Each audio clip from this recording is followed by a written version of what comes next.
Muchas gracias, señor presidente. Señorías, bueno, vou intentar dar a resposta por orden segundo se foron plantexando as cuestións.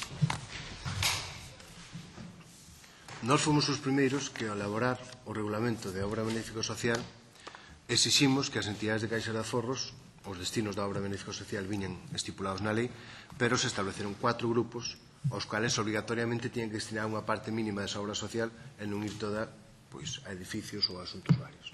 E un deses sectores era apoio a sectores productivos, co cual, con isto simplemente quero decir que nós éramos os primeiros que criamos primeiro en que as caixas de aforro as galegas, as demais, obviamente non eran competencia nosa, non podían ser meros bancos, senón que tiñan algo máis, tiñan un plus respecto a unha entidade financiera normal. Non eran simplemente un instrumento mercantil, senón que tiñan tamén unha parte social, e esa parte social se facía a través da OBS, pero non exclusivamente. Non exclusivamente, e a prova delo, un dos intervinientes, obviamente, fixo referencia a que as caixas, tiñan participacións activas no tecido industrial galego, como non podía ser de outra maneira. Comentaron, varios dos comparecentes o tema da burbulla inmobiliaria que parece ser que é o maior mal do país. Non estou de acordo. Non estou de acordo.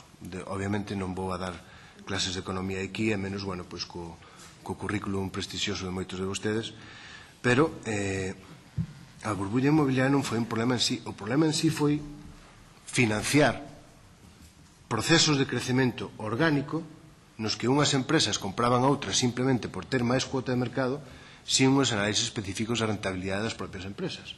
Hai empresas inmobiliarias que, a Dios gracias, siguen funcionando igual que veñan funcionando antes e que tiveron sempre os pés no chao e que crecían pouco a pouco e antes de dar un paso sentaban o anterior.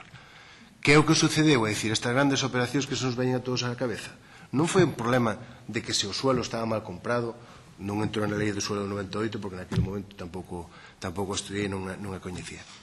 O problema non era ese, o problema era que para ser máis grande que o veciño, eu quería comprar o veciño e iba a buscar de financiación, eso se conseguía. Probablemente son esos procesos de crecemento orgánico, non só no sector inmobiliario, os que, provocan parte do mal que ten o conxunto do sistema financiero español. Tema das preferentes. Vamos a ver, as preferentes, as participacións, obviamente, cando un toma cargo, xura ou promete o seu cargo, e no texto do xuramento se dice que xura ou prometo ser fiel ás leis e facer cumprir as leis. A Lei de Caixa de Aforro de Galicia en ningún momento fala de participacións preferentes. A Xunta de Galicia non ten competencias en aprobar a emisión de participacións preferentes. A competencia en aprobar emisións de participacións preferentes, en todo caso ven dado pola CNMV, pero hai a Lei de Valores de Mercado que establece a liberdade de emisión. Si recolle a figura das cuotas participativas, que non se chegaron a emitir nunca, e si recolle a figura das deudas subordinadas, no cual, entendemos que o Goberno galego tiña un papel dunha autorización administrativa na que debería verificar que se cumprían os requisitos de aprobación por parte da Asamblea Xeral, de que a documentación estuvese correcta, de que os trámites decisorios estuvesen correctamente auditados. Pero, insisto, hai unha liberdade de emisión, non se poden por cortapisas, e esa liberdade ben establecida por a Lei de Mercado de Valores que, obviamente, nestes puntos é aplicable. Por que non fixemos cambio nos órganos de goberno das caixas de aforros en aquel momento? Si houve que facer no ano 2003, non por culpa da Comunidade Autónoma de Galicia, senón por culpa de moitas outras comunidades autónomas, na que se limitase a menos de 50% a presencia de representantes públicos nos órganos de goberno das caixas de aforros para evitar que por parte de Europa se consolidase o endeudamento co endeudamento do país e, pudesen entrar incluso empresas que eran prestatarias destas entidades financieras en problemas de axudas de Estado. Co cual, sempre consideramos que a estructura que tiñan os órganos de goberno das caixas de aforros galegas era adecuada, había unha axeitada representación de impositores, que ao fin e ao cabo eran os que deixaban ali os seus cartos cos que se financiaban os investimentos crediticios, de entidades, de diversa índole, pero nunca fomos defensores de que o goberno da comunidade autónoma estuvera sentado nos órganos de goberno das caixas de aforros. É dicir, como imos, por un lado, controlar se ao mesmo estado estamos na xestión. un dos principios fundamentais en calquer sistema de control para que o control sexa efectivo, despois o será ou non, é que o control e a xestión deben estar separados. Eso era moi típico nas mesas de tesorería das entidades financeiras, onde, obviamente, por un lado estaba a front office e por outro lado estaba a xente que levaba control desas operacións que orgánicamente non dependían da xente de front office, senón que dependían de outras estructuras. Co cual, insisto, tema de preferentes non se autorizaron, non tiñamos competencias en elas. Tema de subordinada era unha autorización administrativa e sí, non lembro se autorizamos 2 ou 3 emisións mentre se estuve ali e se verificaban que obviamente se cumplían os requisitos establecidos na lei e con ese se autorizaban. Ahora, obviamente, a maior protección ao cliente non ven na autorización ou non dos instrumentos, senón a maior protección ao cliente ven en vixiar que esas entidades que emiten instrumentos teñan solvencia e capacidade suficiente de devolver esos instrumentos unha vez que chegue o seu vencimento. E iso era no que nos sentábamos.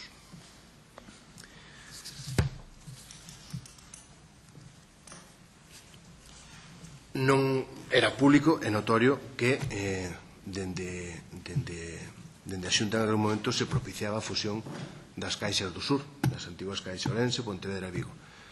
Por unha cuestión, é dicir, estábamos nun momento no que se estaba reordenando o sistema financiero e facía falla un volumen mínimo para poder funcionar, sobre todo en mercados interbancarios, onde se acudía polas dúas bandas, tanto a prestar como a tomar prestado.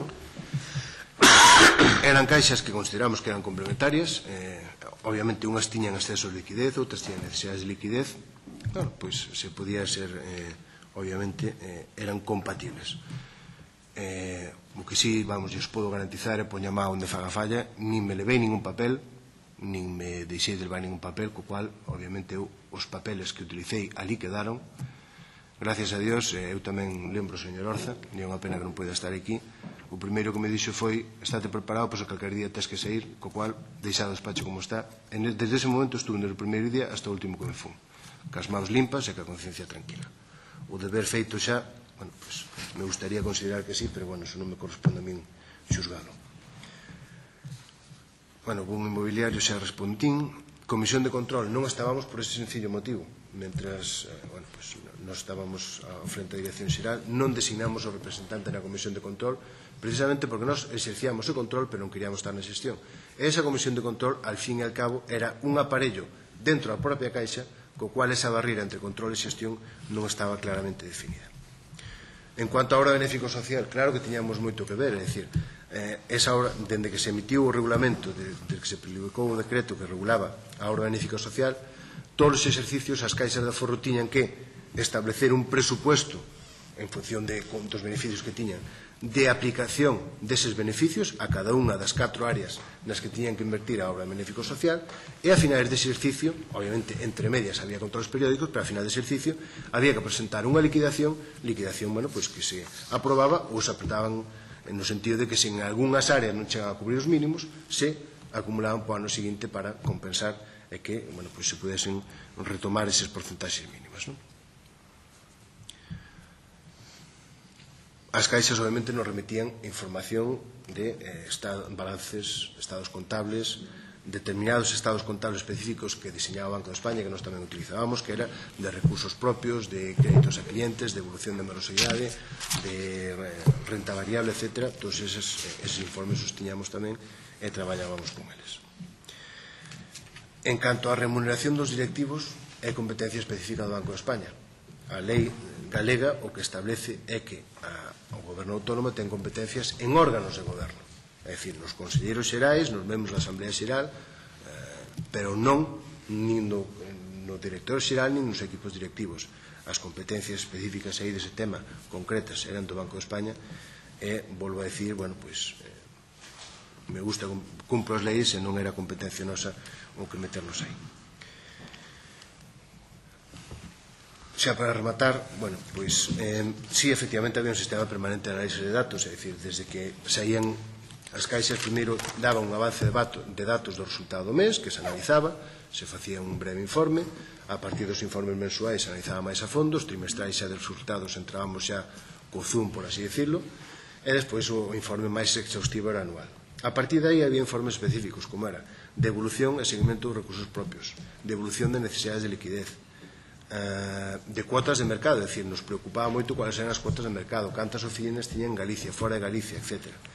E si, todos estes informes obviamente tiñan traslado ao Conselleiro de Economía e Facenda, que non só estaba informado dos temas, sino que exixía estar informado dos temas e, al fin e al cabo, ten que haber unha disciplina interna, tanto na periodicidade como en ter público consumido deses informes para non baixar a guardia e estar ben informados.